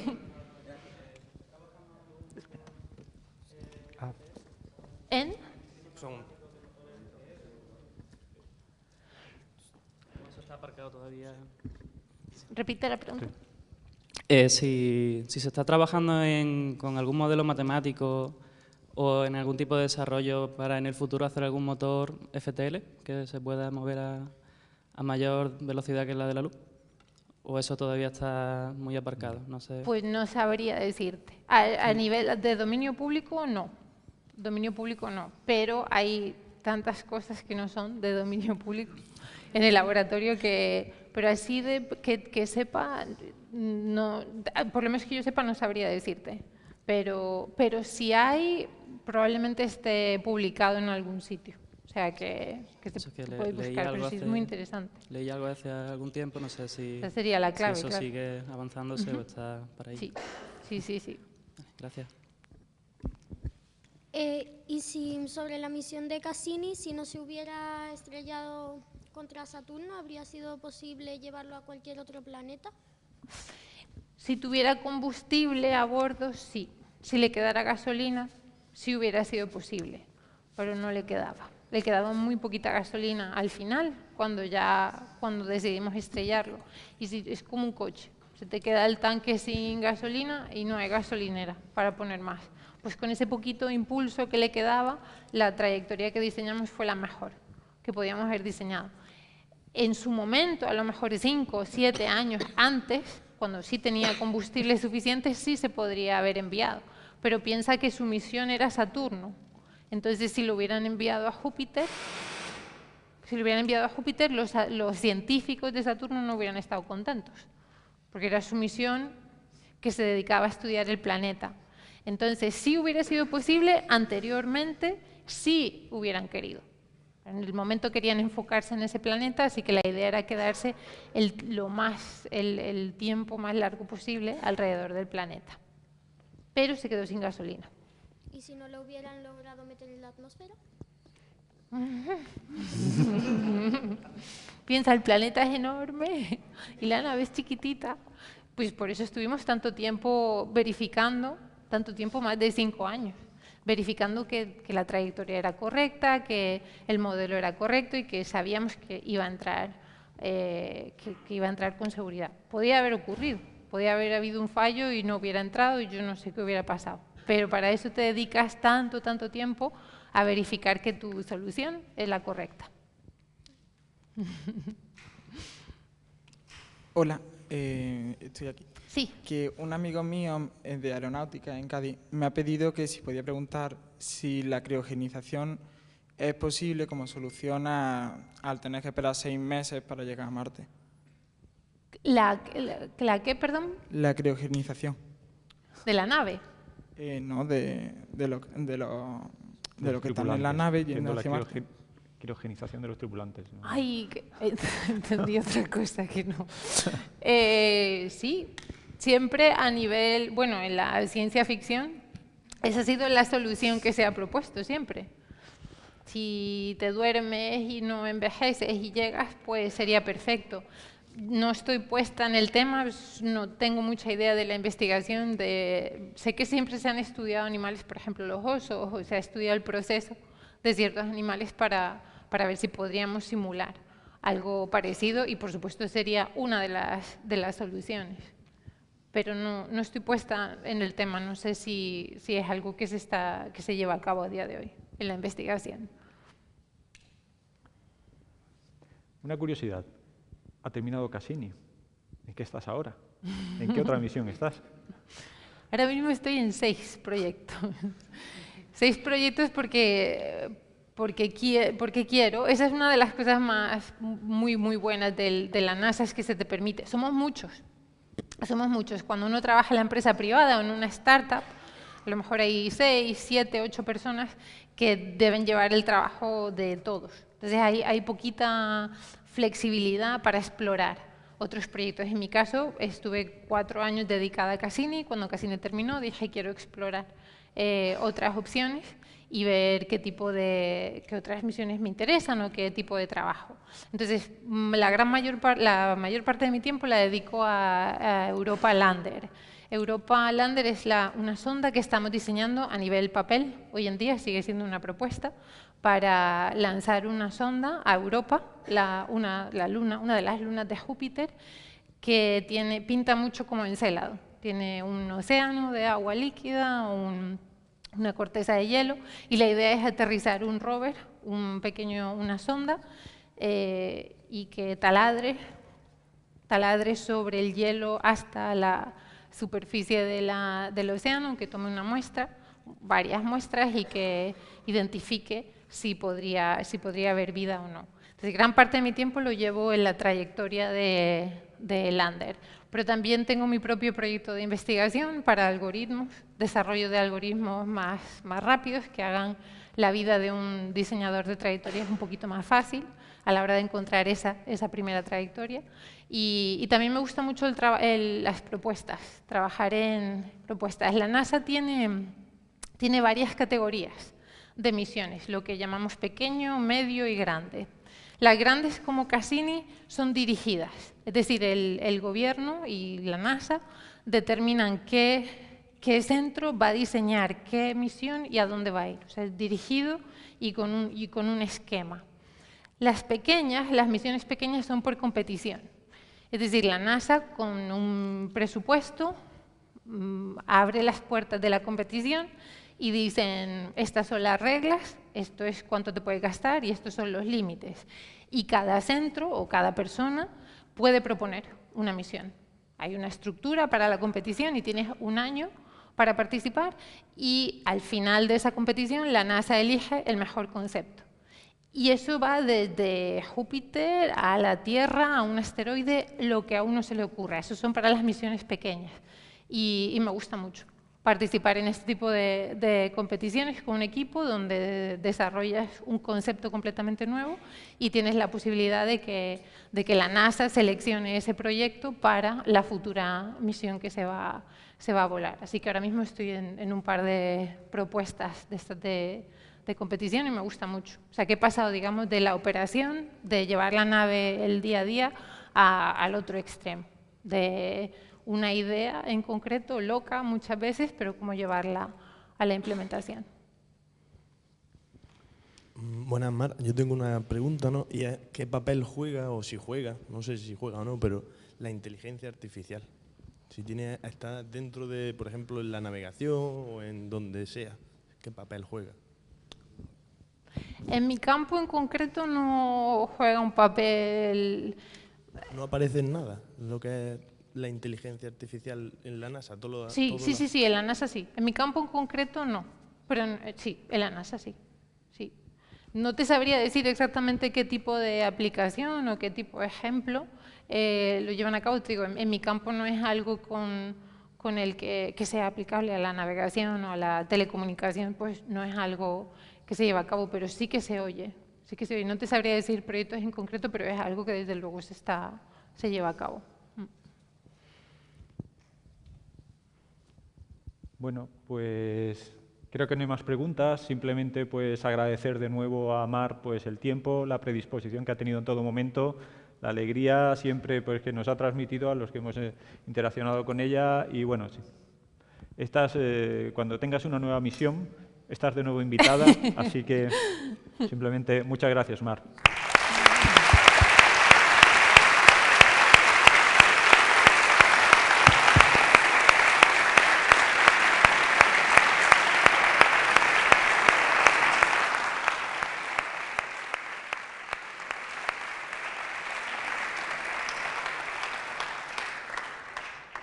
El email está en pantalla, tomar notas, si alguien, esta mañana lo dije, si alguien está de paseo en California, que mandé un email que se puede venir a la NASA a visitar si alguien está de camino, y también, por supuesto, si los estudiantes, si alguien tiene alguna pregunta de becas, de oportunidades, de buscar un mentor, de lo que sea, más que dispuesta a responder lo que surja. Gracias.